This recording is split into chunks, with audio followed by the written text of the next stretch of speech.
Lecture du livre de l'Apocalypse. Le temple qui est dans le ciel s'ouvrit, et l'arche de l'alliance du Seigneur apparut dans son temple. Un signe grandiose apparut dans le ciel. Une femme, ayant le soleil pour manteau, la lune sous les pieds, et sur la tête une couronne de 12 étoiles. Elle était enceinte et elle criait, torturée par les douleurs de l'enfantement. Un autre signe apparut dans le ciel.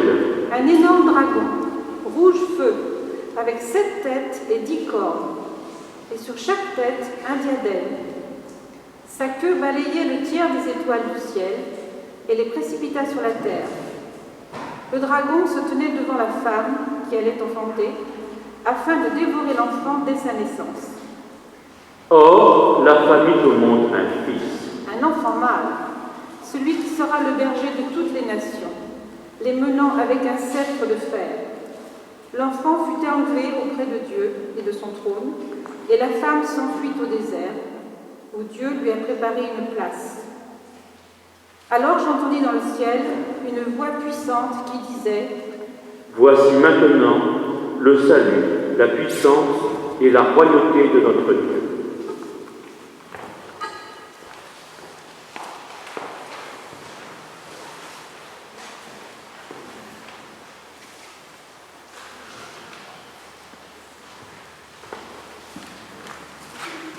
Nous prenons ce refrain de psaume, Réjouis-toi Marie, tout aimée de Dieu, réjouis-toi Mère de Dieu. Je vous invite à prendre les lignes en caractère gras, car nous allons le psagonie. Réjouis-toi.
Lecture de la première lettre de saint Paul apôtre aux Corinthiens.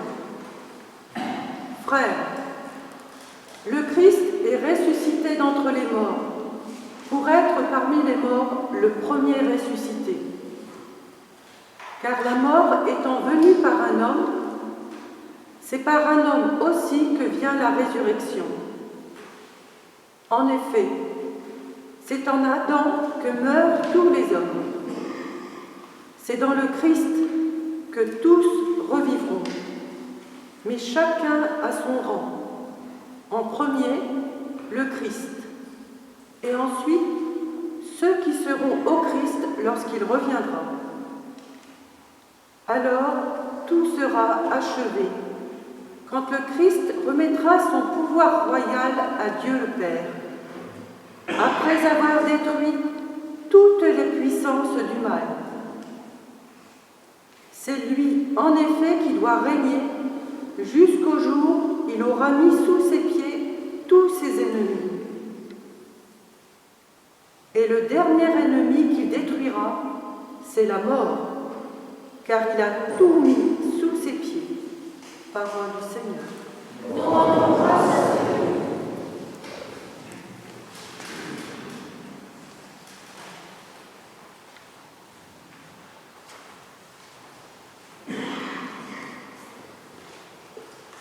Nous nous levons pour accueillir la parole de l'Évangile.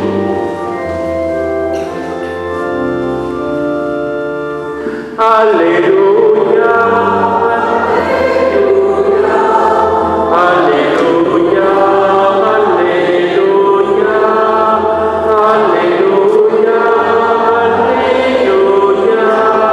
Alléluia, Alléluia, Alléluia. Aujourd'hui s'est ouverte la porte du paradis. Marie est entrée dans la gloire de Dieu. Exultez dans le ciel tous les anges. Alléluia. Alléluia, Alléluia, Alléluia, Alléluia, Alléluia, Alléluia, Alléluia, Alléluia.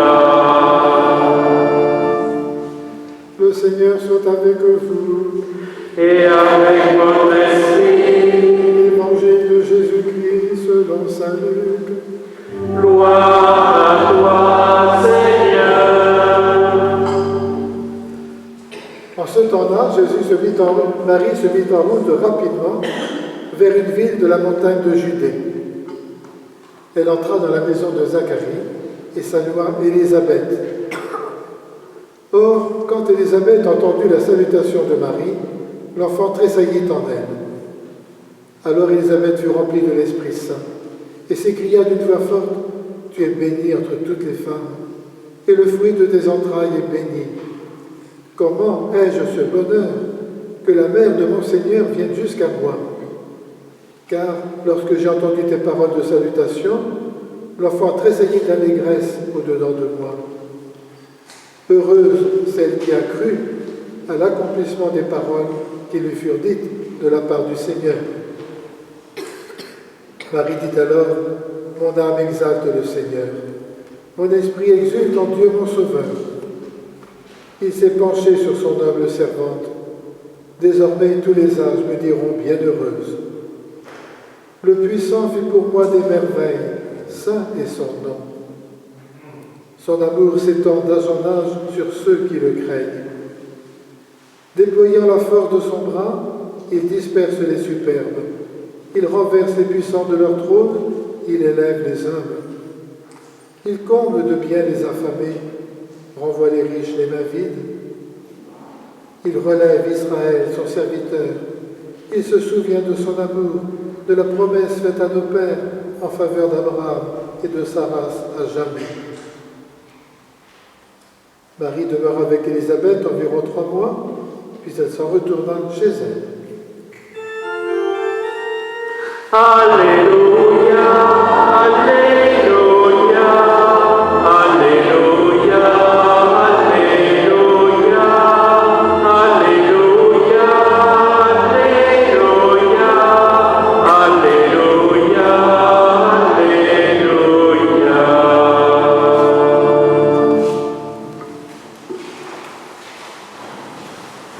Chers amis, on vous a souvent commenté les textes de cette grande fête du 15 août.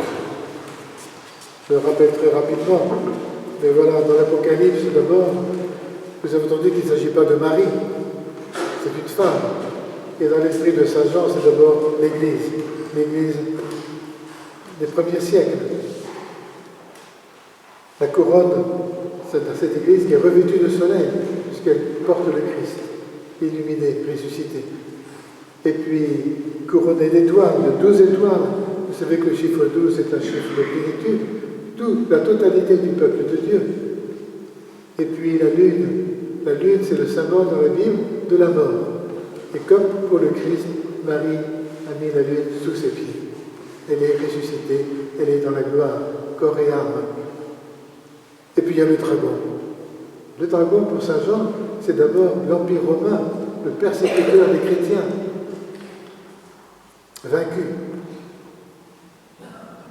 Et puis dans l'Évangile, alors nous avons retrouvé cette magnifique prière de Marie, toute simple, toute belle, toute pure, émerveillée de ce que Dieu fait pour elle. Vous avez remarqué qu'elle fait quand même un peu de politique, mine de rien. Je cite là Ingrid Betancourt dans Pèlerin de ce mois-ci, qui dit, elle cite, n'est-ce pas, Dieu qui fait justice, qui renvoie les riches sans rien et donne tout aux pauvres. Et dans la Bible, les pauvres, ce sont ceux qui ont besoin d'être aidés, besoin de Dieu, les Anaouïdes. Voilà. C'est pas seulement une question d'argent, mais c'est une question de disposition, de savoir que tout seul, on ne peut pas grandir. C'est ça que pensent les enfants. C'est pourquoi Jésus est si sensible aux enfants. Ils ont besoin de leurs parents, ils ont besoin de Dieu pour avancer. Mais cette année, je voudrais réfléchir avec vous, contempler avec vous Marie, fleur de l'humanité, la première en chemin. Marie, c'est une fille de chez nous, née de l'amour de Joachim et d'Anne, et qui est au ciel, auprès de Dieu, avec son corps. Voyez que Jésus soit ressuscité, c'est déjà pas facile à comprendre, mais enfin on peut l'admettre puisque c'est le Fils de Dieu, le Verbe fait chair, mais Marie, dans la gloire, le corps de Marie est lumière, son corps rayonne Dieu. L'Assomption devient une danse de gloire, un chant de joie, un immense cri d'amour. Et je lisais un article de Jean Vanier qui disait « Nous touchons là le mystère même de la matière dont nous sommes faits. »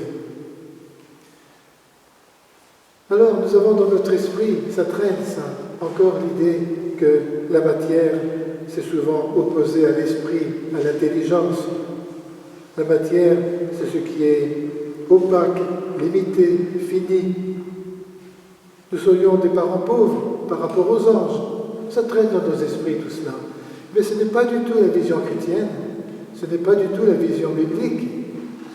C'est une vision qui nous vient de la philosophie grecque. Et vous voyez comme quoi il me semble qu'aujourd'hui, il y a comme des relents qui reviennent de cette conception grecque. Quand on voit les corps dénudés dans les publicités, ou bien tatoués, percés, admirés, ou au contraire, alors, cachés par des voiles intégrales. Nous sentons bien qu'il y a un équilibre par rapport au corps qui n'est pas juste. C'est pas ça la vision biblique. Dans le livre de la Genèse, il nous est dit que nous venons de la poussière. Et qu'avec la poussière, Dieu a mis son haleine, sa vie. Il y a du divin en nous, corps, dans nos corps. Et ce corps et âme, corps et esprit ne font qu'un. Quand on regarde un objet et qu'on dit qu'il est rond, qu'il est rouge, qu'il pèse 1 kilo, nous disons des aspects de cet objet. Mais on ne peut pas séparer le poids, la forme ou la couleur. C'est l'objet qui est comme ça. Ainsi, de notre être humain, on ne peut pas séparer le corps de l'âme, le corps de l'esprit. C'est tout un. Le corps, alors, vous voyez, n'est pas une mécanique que l'on peut se transformer, trafiquer comme on veut. Et de même, notre esprit ne doit pas se vautrer dans la boue des pensées nauséabondes. Et chacun de nous, là-dessus, doit sentir ce qu'il faut faire pour que notre corps, notre humanité, nous-mêmes, nous puissions un jour ou l'autre rayonner Dieu, comme le corps de Marie, comme le corps de Jésus. Et c'est pourquoi, dans le christianisme, on nous parle d'ascèse. Il s'agit, voyez, pour les uns peut-être, c'est autour de la nourriture qu'il faut faire attention, pour d'autres, ça peut être autour de la cigarette, pour d'autres, ça peut être autour de nos pensées folles, savoir les maîtriser, pour d'autres peut-être qui risquent de tuer leur corps en allant vers la déprime, en se contentant de se réfugier dans la solitude des jeux électroniques. Parce que notre corps, nous-mêmes, nous sommes faits pour être en relation avec les autres et pas pour nous isoler. Et c'est au moment de la confession que nous avons vécu mardi dernier à Notre-Dame que nous sommes le mieux placés pour faire le point sur nos vies.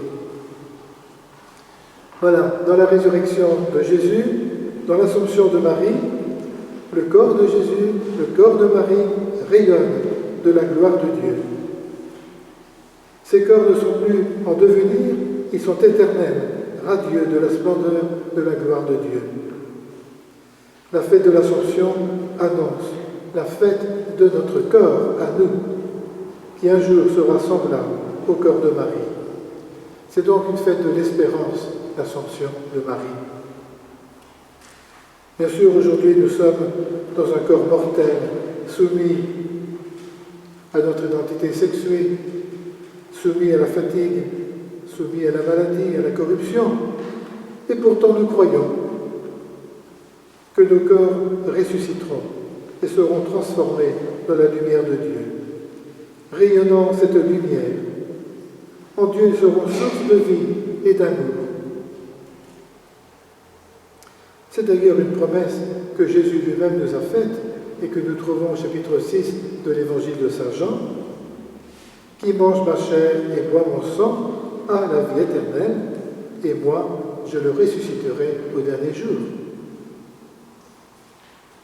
Alors bien sûr, le dernier jour pour nous, c'est toujours difficile à comprendre, parce que nous vivons dans le temps, et à notre mort, nous sommes dans l'éternité. Alors, un jour c'est comme 1000 ans, c'est compliqué pour nous, mais c'est ça un mystère. C'est pas quelque chose qu'on ne comprend pas, c'est quelque chose qu'on n'a jamais fini de comprendre. Eh bien, la résurrection de nos corps, c'est un mystère de foi que nous affirmons chaque dimanche et les jours de fête dans le credo. C'est un mystère aussi grand que celui de l'incarnation que nous fêtons à Noël. Le Fils de Dieu fait homme. Alors, avec Marie, nous pouvons chanter Dieu, qui regarde la bassesse de sa servante. Désormais, toutes les générations me diront bienheureuse, dit Marie. Le Tout-Puissant fait pour moi de grandes choses. Saint est son nom.